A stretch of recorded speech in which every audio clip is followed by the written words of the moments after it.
नमस्कार दोस्तों, मैं आपका दोस्त एडवोकेट शिवम नाइक और आज हम बात करेंगे वॉइड मैरिज के बारे में। जी हाँ, हिंदू मैरिज एक्ट के सेक्शन 11 में शून्य विवाह के बारे में क्या प्रावधान दिए गए हैं, कौन व्यक्ति पति पत्नी अपनी शादी को शून्य घोषित करवा सकते हैं, आज उसके बारे में हम जानेंगे। उससे पहले मैं आपसे अनुरोध करूंगा कि आप मेरे चैनल को सब्सक्राइब कर लीजिए और जो बेल आइकन दिया है उसको हिट कर दीजिए ताकि मेरे आने वाले वीडियो आप तक समय से पहुंच सकें। आइए जानते हैं वॉइड मैरिज के बारे में सेक्शन 11 में क्या कहा गया है।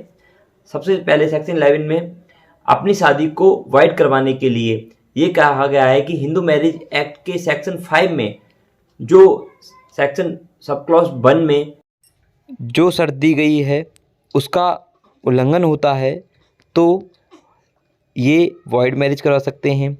और सेक्शन 5 के सब क्लॉज 4 में जो शर्त दी गई है उसका उल्लंघन होता है तो आप अपनी मैरिज को वॉइड करवा सकते हैं। और सेक्शन 5 के सब क्लॉज 5 में जो शर्त दी गई है उसका कोई उल्लंघन करता है तो आप अपनी मैरिज को वॉइड करवा सकते हैं। आइए जानते हैं हिंदू मैरिज एक्ट के सेक्शन 5 के सब क्लॉज 1 में क्या कहा गया है, विस्तार से जानते हैं।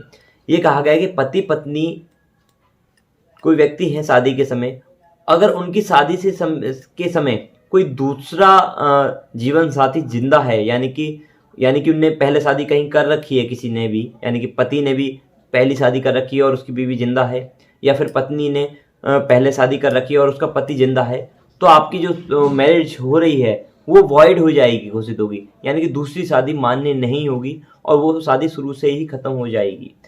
अब सेक्शन 5 के सब सेक्शन 4 में देखते हैं क्या कहा गया है।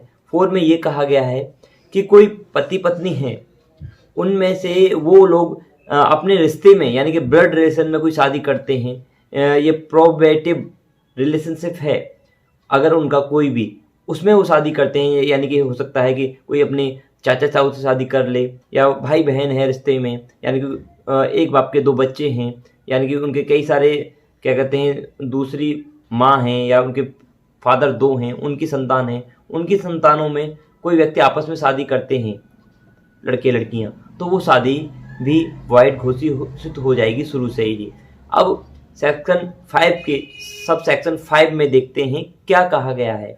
सेक्शन 5 के सब सेक्शन 5 में ये कहा गया है कि जो सपेंडर रिलेशनशिप में आते हैं जो रिश्ते, सपेंडर रिलेशनशिप क्या होते हैं, हाँ मैं आपको बताता हूँ उसके बारे में। सपेंडर रिलेशनशिप ये होते हैं कि हमारी माँ की 3 पीढ़ी में कोई भी रिलेशनशिप है आदमी का, तो हम वहाँ शादी नहीं कर सकते किसी भी प्रकार से। और अपने पिता की 5 पीढ़ियों में कोई भी रिलेशनशिप है आपका, तो उस रिलेशनशिप में आप शादी नहीं कर सकते। अगर आपने वो शादी की है तो वो शादी वॉइड हो जाएगी शुरू से ही और उस शादी का नेचर नहीं माना जाएगा। वॉइडेबल मैरिज और वॉइड मैरिज में इतना डिफरेंस है कि वॉइड मैरिज शुरू से ही शून्य होती है और वॉइडेबल मैरिज ये होता है कि शुरू में तो वो शादी होती है और एंड में जाकर उसको वॉइडेबल यानी कि अशून्यकरण घोषित कर दिया जाता है।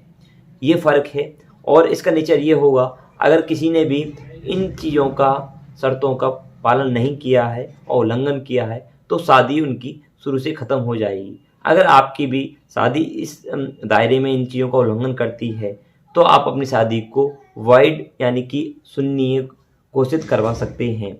आपको मेरी जानकारी कैसे लगी? मैं आपका दोस्त एडवोकेट शिवम नाइक।